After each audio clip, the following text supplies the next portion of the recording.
Hey everybody, welcome to our Black History Month meeting about civil rights and systemic racism. And as a reminder, meetings are every other Friday during lunch. And to get updated on hidden history activities, join or remind by texting 81010 at Hidden Hist and follow our Instagram LHS_Hidden History Club. So we're going to start off the presentation by talking about two influential Black right activists, Malcolm X and Martin Luther King Jr. Next slide. So Malcolm X, short biography. Born Malcolm Little in Omaha, Nebraska in 1925. When he was only 6, his father was murdered. His mother never recovered and was sent to, hold on, the slideshow transitioned. Josh, why don't I screen share since you're working right now, I think? So I can go ahead and screen share that way. I'm sorry for interruption, you guys. I think, hold on. What's happening? I said you were middle of the presentation changed, like it went for different slides. So sorry for the interruption, but I couldn't read anymore because you weren't like Canvas. So I'll share my screen. Sorry about that. Do you want to share your screen again, or should I do it? Up to you. Let me share screen again. I think. Sorry for the interruption, everyone. Sorry about that.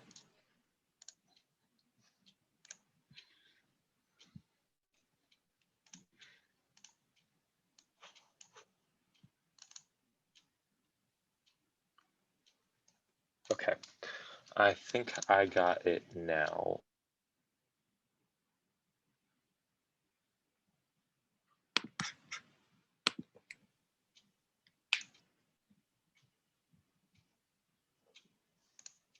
All right, so I'll just start off with the second bullet point. So when Malcolm X was only 6 years old, his father was murdered and his mother never recovered, and she was sent to therapy for the next 26 years. He was sent to a foster home where he was raised by a white family that treated him well.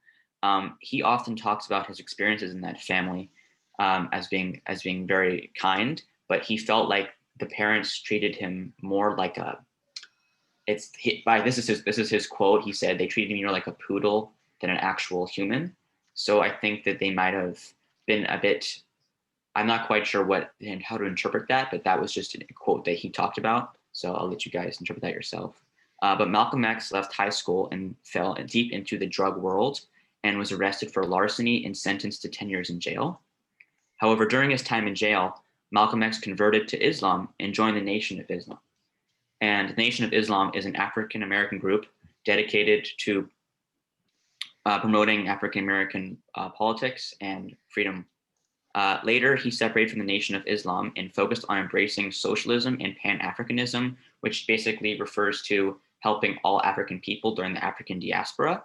And basically what that meant was when Africans were enslaved, they were sent to all over America, including North America, Central America, and South America. And it's about uniting them into one people or one group. All right, next slide. Malcolm X beliefs. Malcolm X was originally part of the Nation of Islam. He believed in, quote, any means necessary for achieving equality. He believed in the separation of blacks and whites. He advocated for Black power, Black economic autonomy, and racial pride. Malcolm X, after returning from his Hajj, became less radical and formed the Organization of African Unity. And for those of you who are not familiar, the Hajj is a trip that every Muslim must do in his lifetime, where he goes to the holy city of Mecca. And it's a very spiritual journey. And when he returned, he became less radical. And he became an icon for the SNCC, a nonviolent group of African-American students. All right, next slide. Martin Luther King Jr., short biography. Martin Luther King was born on January 15, 1929. He completed his PhD in 1955 and was only 25 years old.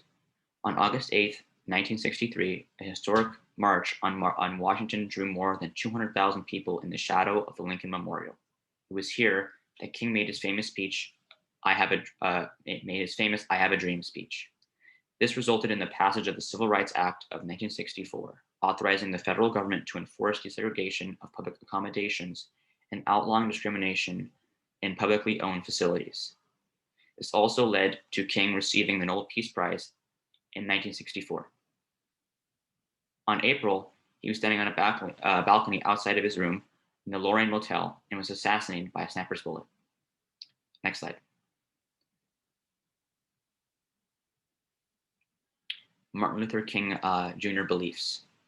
When King was young, he questioned religion in general. But in his junior year, King took a Bible class, renewed his faith, and began to envision a career in the ministry.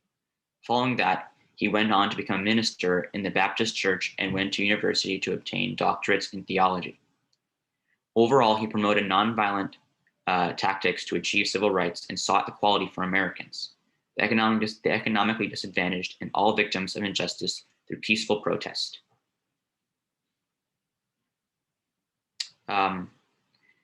Next slide. Next slide. Okay, compare and contrast Malcolm X's original ideas to Martin Luther King's Jr. ideas.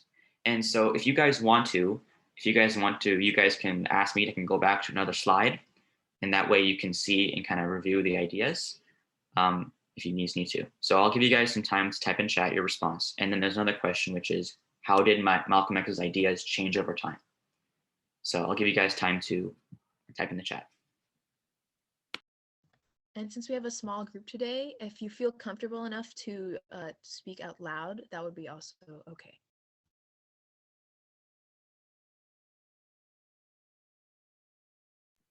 Josh, can we go back to the Malcolm X belief slide? That way we can, some people want us to review the beliefs.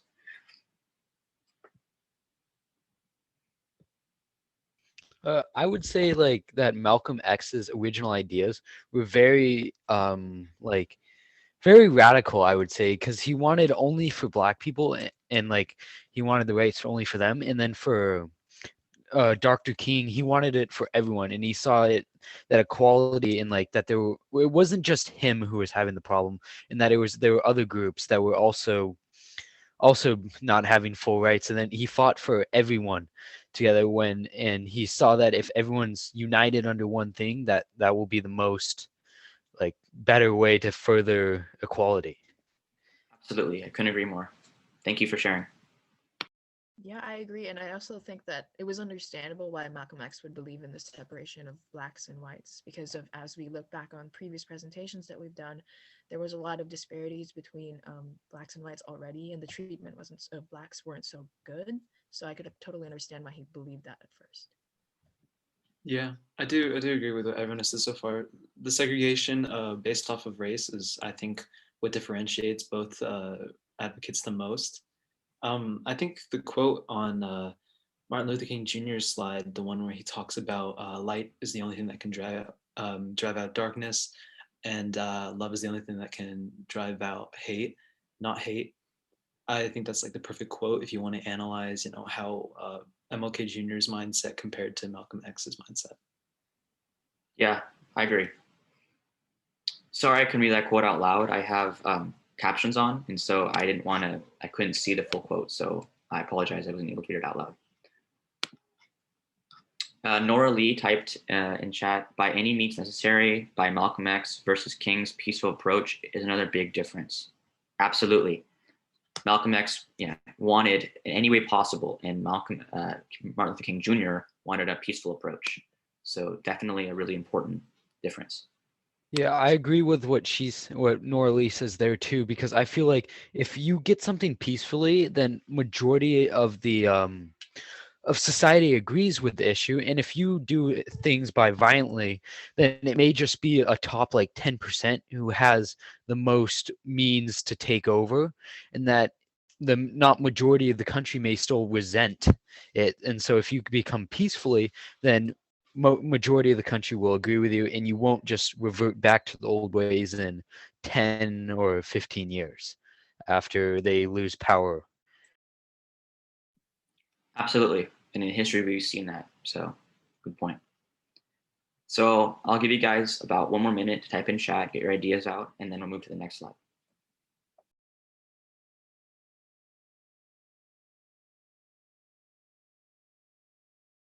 I guess since we have about a little bit more time, how about we can transition to talk about how Malcolm X's ideas changed over time? Real quick, we can just unmute and talk about it or type in chat, because as you saw in the belief slide, after he returned from his Hajj, he became less radical, and it was interesting how his ideas shifted. So if you guys wanted to talk about that in chat, you guys can, but you guys are also want to move on, that's all good. So type in chat or speak out loud. Yeah, I thought it was really interesting how for both of these advocates, religion played a major part in their approach to civil rights, and for both of them, religion kind of uh, the best way is to say like there's no verb for making something peaceful, but their approaches to equality and how they saw all people, race included, changed as they adopted for Malcolm X, Islam, and for Martin Luther King Jr. Was he Christian or was he Catholic? But yeah, he was Christian, I think. So Protestant, I think. Yeah. Okay, I think we can move on if nobody else has anything to say. I would actually, I would say that I feel like at the start Malcolm X was like focused on like race, and that Dr. King's approach was more or less focused on just everyone, and that he saw everyone in one, just everyone's the same, and that race doesn't matter. And that I feel like during his Hajj, Malcolm X got enlightened to that idea that that race is just basically nothing, and that in the all thing under God, basically, that we're all the same, and that God looks at under us the same. I couldn't agree more, and I'd also like to add something to the second question, which is originally Malcolm X thought the enemy was the white race, but later he realized that the enemy was not the right race, that the enemy was oppression itself. And so that was an enlightening moment that I think he was able to get from his return from the Hajj. Okay, that was a great discussion, you guys, so we can move on to the next slide.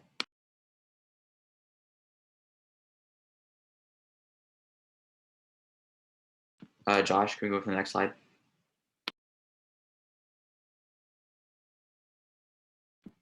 The Black Panther Party for self-defense. The Black Panthers were a self-defense group formed by Huey Newton and Bobby Seale. The Black Panthers formed in response to the assassination of Malcolm X. Black Panther members advocated for racial pride, economic opportunity, and for the creation of political and cultural institutions. Panthers also helped their local communities by creating free breakfast programs, schools, and health clinics. Next slide. So a famous quote by Bobby Seale, one of the founders, was, "We don't hate nobody because of color, we hate oppression." So that was a very powerful quote that kind of aligned with Malcolm X. Next slide. Okay, so J. Edgar Hoover, a very bad man who did a lot of bad things for the Black Panther Party. So on January 2nd, 1920, Hoover's division of the Bureau of Investigation carried out simultaneous raids in several major cities, arresting thousands of suspected communists and anarchists. Organized crime thrived in the United States, with gangsters competing against each other for the profitable market in bootleg liquor, which was during the Prohibition era. But Hoover made his FBI into the antithesis of defiance and a formidable symbol of law, order, and morality. His agents, nearly all of them white, college-educated men, became known as G-men, for government men. So while he does sound like a good person, in reality, he was a racist and placed the Black Panthers in the same category as the KKK, which was absolutely false, and killed many Black Panthers in the process, which we'll get into in the next slide. All right, next slide. So J. Edgar Hoover created COINTELPRO, and COINTELPRO was a counterintelligence program run by the, I believe that says, run by the FBI from 1956 to 1976. It combined the efforts of the Bureau and local police forces to track, harass, discredit, infiltrate, destroy, and destabilize dissident groups in the United States. I'll go ahead and give the interpreter a minute to say all that because it was a lot. Are you good to move on? Or? Okay. COINTELPRO targeted the Communist Party, the Socialist Workers' Party, the American Indian Movement, those considered part of the New Left. And then they also targeted the KKK, and most acutely, Black civil rights and militant Black nationalist groups. But as you can see here, he put the KKK at the same thing with American Indian movement and Black civil rights, and that's not accurate. As we've seen, these Black civil rights movements were meant to better the lives, and since they had been oppressed for so long. The KKK was a hate group, and so it's really sad to see that the FBI put together two completely separate groups into one big category. Okay, next slide. Okay, COINTELPRO continued. J. Edgar Hoover, the director of the FBI, considered militant Black national groups to be the most dangerous threat facing the United States at the time, due to their perceived potential to cause civil unrest and violence. The FBI's COINTELPRO focused on the Black Panther Party, Malcolm X, and others. COINTELPRO also sought to undermine nonviolent Black leaders such as Martin Luther King Jr. It is estimated that COINTELPRO and the police officers working as part of the program killed 28 Black Panther Party members, imprisoned another 750 in their efforts to destroy the group. COINTELPRO also exploited tensions within the Black Panther Party. In 1975, the U.S. Select Committee to study governmental operations with respect to intelligence activities helped to bring other COINTELPRO activities, although its impact as exposing the truth was very limited.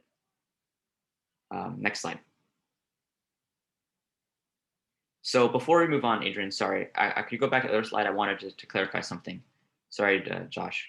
So what's interesting about the COINTELPRO, especially in the first bullet point here, is that the reason J. Edgar Hoover was so against the Black Panther Party is because he realized that there was potential for poor groups of all races to rise up as one and to fight oppression. And J. Edgar Hoover realized that, and he, being a rich man at the top, wanted to prevent that. And so that's a very interesting thing in history, is that the rich want to keep their power and they want to oppress the poor. And that's what we can see here with COINTELPRO. All right, next slide. Thank you for that, Alex. So now that we've discussed some of the systemic racism throughout history, let's talk a little bit about systemic racism in businesses. So starting off, we're going to talk about legislation restricting Black business owners. So before the Civil War, many African Americans were enslaved peoples and weren't really able to establish businesses. But after the Civil War, they gained their freedom and were able to establish these businesses. But shortly thereafter, the Jim Crow laws of the 1880s were passed, which restricted Blacks in the South as well as the North. So while the Plessy versus Ferguson case enforced the ability for segregation in states, Black entrepreneurs had a larger possibilities to create their businesses. And this was largely because white business owners did not cater to African Americans, and they lived in segregated communities. So without these essential services, Black business owners were able to create their own businesses with the lack of white businesses. Now, these owners followed the tenements of Booker T. Washington, focusing on the economic advantages of life.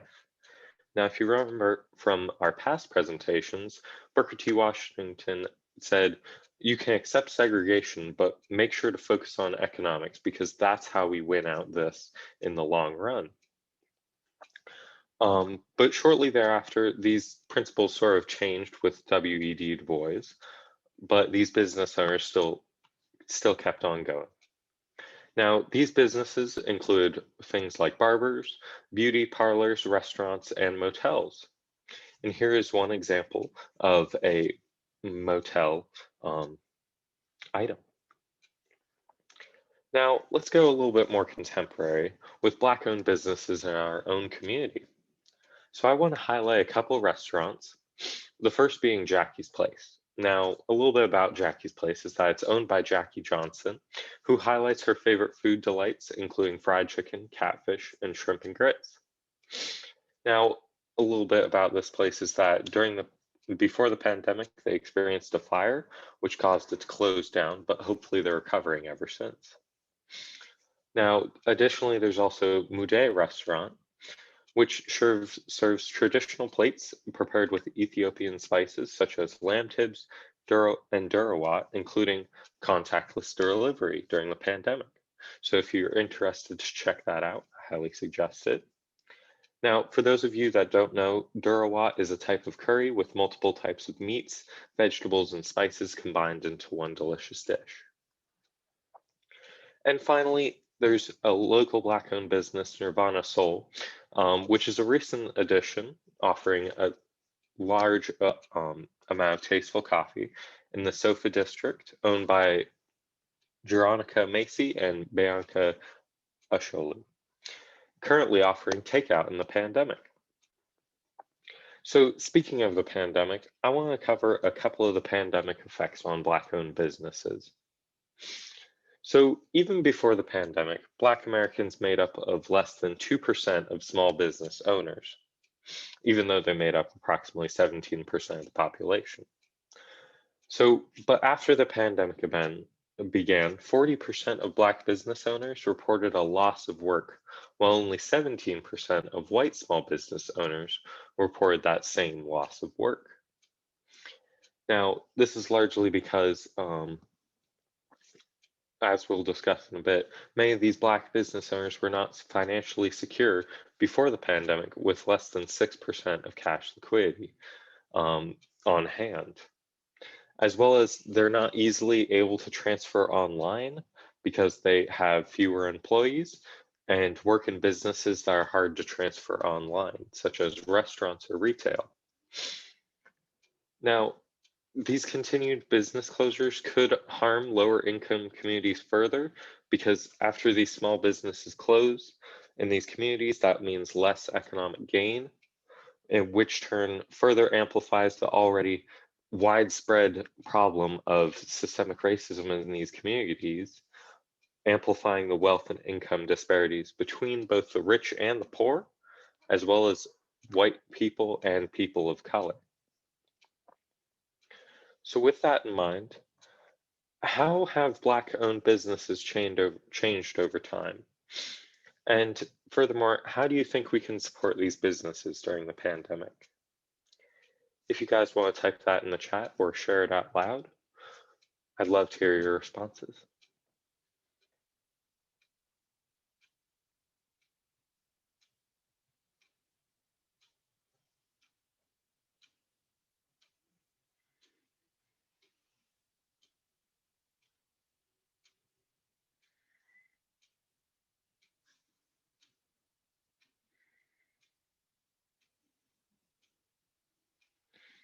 Definitely. Mr. Rowe shared an interesting idea in the chat, saying using social media and platforms to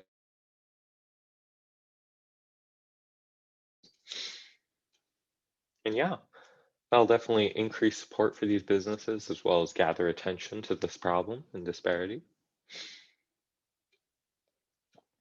Now, I think at least for the first question, Black-owned businesses have changed over time because in the beginning, they had to create these businesses out of the necessity to provide these services. But over time, as segregation dissolved, they were still able to pursue these interests. And oh, yes, real quick, I can go back a slide. But after segregation sort of was relaxed, these Black-owned businesses were able to really pursue their interest and expand even further.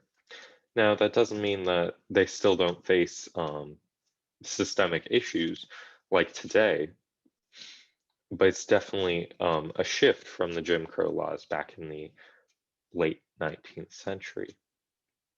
And Nora Lee adds that she feels that Black-owned businesses still struggle, but movements and more attention have improved their visibility, even if there are still very few Black businesses. I agree. Even though they make up a small portion, hopefully that number can even rise past after the pandemic. I would say, like, to get more Black businesses, we would have to go through the educational level, and I would say and encourage the people of color in school to open up businesses and do their stuff, because I feel like we just don't have enough in, like, just around society, and that we should encourage people to maybe not go into the big chains or anything, and to open up like their store and follow their dreams more. and open up more businesses.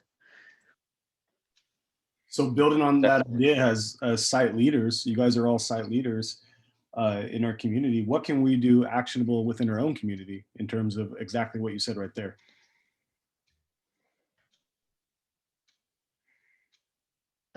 Well, to support Black businesses, I'm going to relate this back to leadership, but I know we do a lot of restaurant fundraisers, so maybe we could reach out to them and kind of ask if we can partner up with them.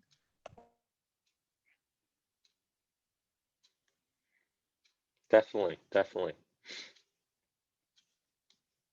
Hosting events for them or plugins for them, like different fundraiser for the classes, possibly one of those restaurant ones.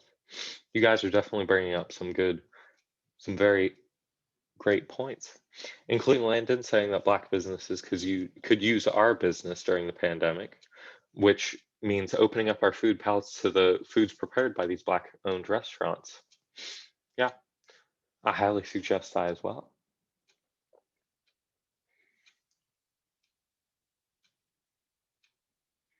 Yeah, I like what like we could, and like I've really tried doing quarantine, especially.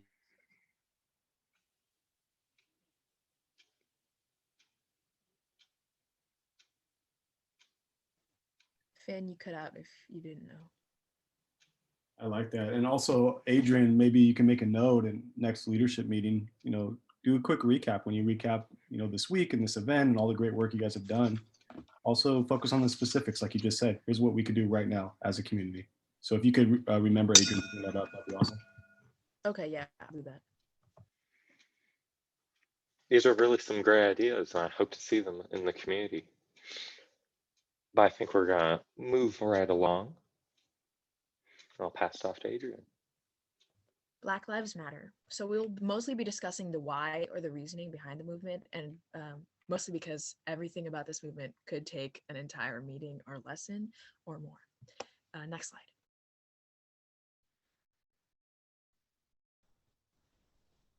The Black Lives Matter mission statement is that we are an ideological and political intervention in a world where Black lives are systematically and intentionally targeted for demise. It is an affirmation of Black folks' humanity, our contributions to this society, and our resilience in the face of deadly oppression. Some milestones that you probably have heard of is that Black Lives Matter was started by 3 Black women in 2013, Alicia Garza, Patrice Cullors, and Opal Tometi, as a response to the killings of Black people, usually at the hand of police. And in 2016, 49ers quarterback Colin Kaepernick knelt during the national anthem in protest of police brutality and racial injustice. In 2020, the death of George Floyd at the hands of police sparked nationwide Black Lives Matter protests. Trayvon Martin. On February 26, 2012, 17-year-old Trayvon Martin was shot and killed by volunteer police officer / neighborhood patrol George Zimmerman after leaving a 7-Eleven, despite the fact that 911 dispatcher told Zimmerman not to follow Martin. Initially, Zimmerman was not arrested on claims of self-defense, but was later taken to court. The Black Lives Matter movement was started after the acquittal of George Zimmerman, who shot and killed 17-year-old Trayvon Martin. And today is actually Trayvon Martin's death anniversary, and he would have been 26 this year. Next slide. George Floyd. On May 25th, 2020, Minneapolis police responded to a call where Floyd used a counterfeit $20 bill. Derek Chauvin had his knee on George Floyd's neck for 8 minutes and 46 seconds, including 2 minutes where Floyd was unresponsive, despite the fact that Floyd repeatedly said, "I can't breathe." "I can't breathe" became a slogan of protest during national Black Lives Matter movements. Next slide.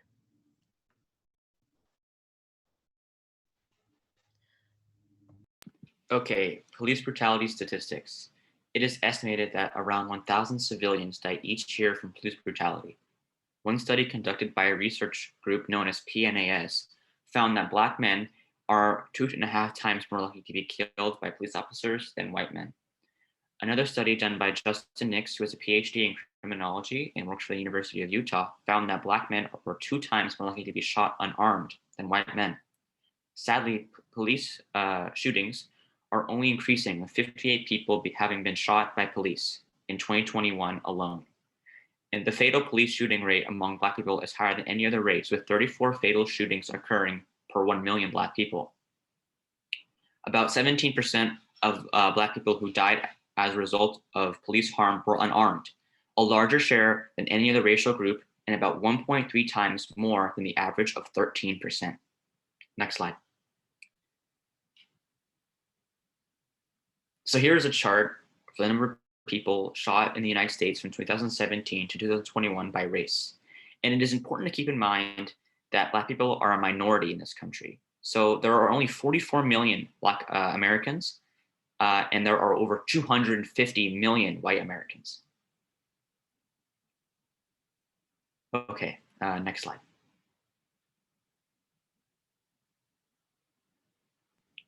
Black Lives Matter. In a world, what does it mean? So, in a world where Black people are systematically oppressed and discriminated against, it is reiterating a statement that shouldn't have to be made clear, but unfortunately is needed to be said. It confronts and raises a conversation about the problem of racial injustice. Black Lives Matter does not mean that other lives do not matter. It means that the focus should be on Black people who face everyday dangers that others don't encounter. So, what's the problem with All Lives Matter? It was created as a response to the Black Lives Matter movement by those who saw it as divisive and racist. It redirects attention from Black lives, which are the ones being unjustly treated for the color of their skin, and it ignores white privilege. And in case you didn't know what white privilege is a societal advantage a person has because of their race. It does not mean that white people don't have problems, it just means that their problems are not associated with their race. Next slide. So why might people misconstrue the Black Lives Matter movement? Like, for example, the phrase Black Lives Matter could be, misconstrued as racist or kind of exclusive. And at the same time, we also have these protests which sometimes turn violent, like the burning of the Minneapolis Police Department. I think that's why the message can be misconstrued a lot. What do you guys think?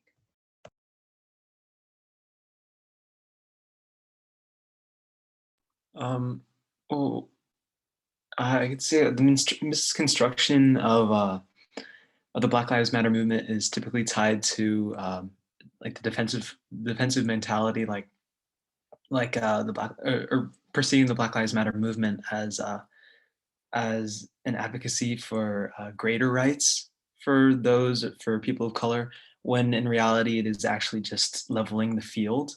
And foundationally, it's almost like if you were to have the rights of people with white complexion alongside those with darker complexion, there is an imbalance initially, and the Black Lives Matter movement is just making that kind of scale balanced. It's not bringing those of color at a higher treatment with more rights, but it's often misconstrued as such.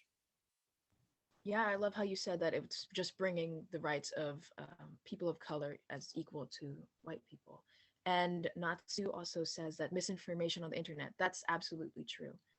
It happens a lot, and we really should work on credibility when looking for sources.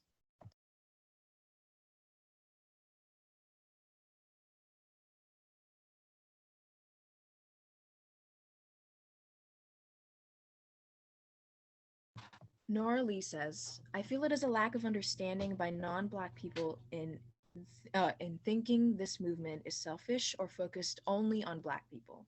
The historical piece is critical for people to understand why we need to focus on Black lives. Essentially, Black lives haven't mattered in the general eyes of this society.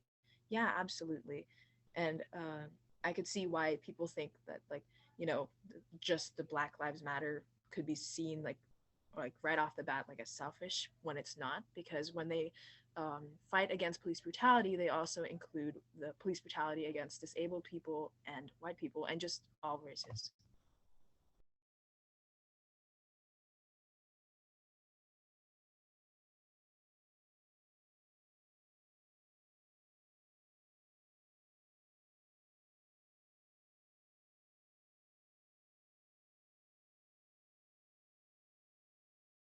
Okay.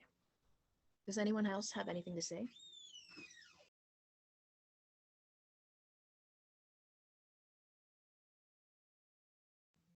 Mr. Rowe says that all lives can't matter until Black lives matter. Yeah, absolutely. That's a good line.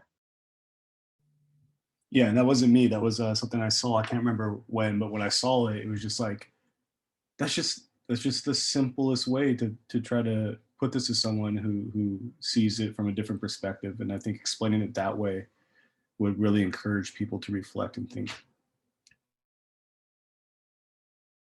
Yeah, that's a good way to put it.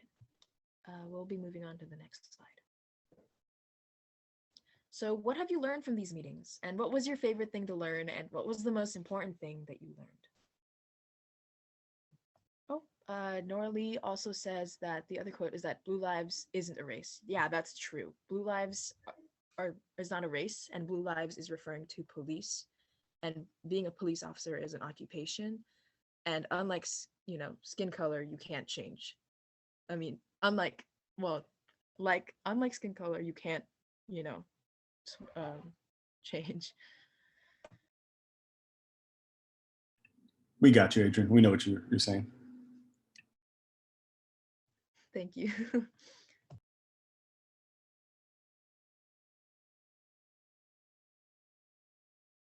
So something that I learned from these presentations, well, while doing it, was about the white savior complex. To me, that was something I did not know about before, and after learning about it, I realized how Hollywood tends to do that with a lot of movies. And I also learned how much certain music genres have had such a Black influence.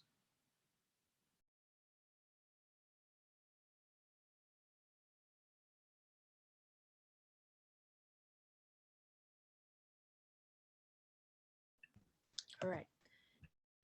Thank you everyone for coming to our Black History Month meetings, but also remember that our club is year-round and that we cover a broad expanse of history topics, and we'd love to see you at our next one, which will be 2 weeks from now. Thank you. Thank you guys, you did a really nice job. Yes, for I have giving to me add the that. Thank you for interpreting. PowerPoint ahead of time. Okay. Saved me. So thank you for all that. And thank you, Mr. Rowe, for keeping us in the loop. And on that other matter, I'll try and see if I can find a little more research too. So.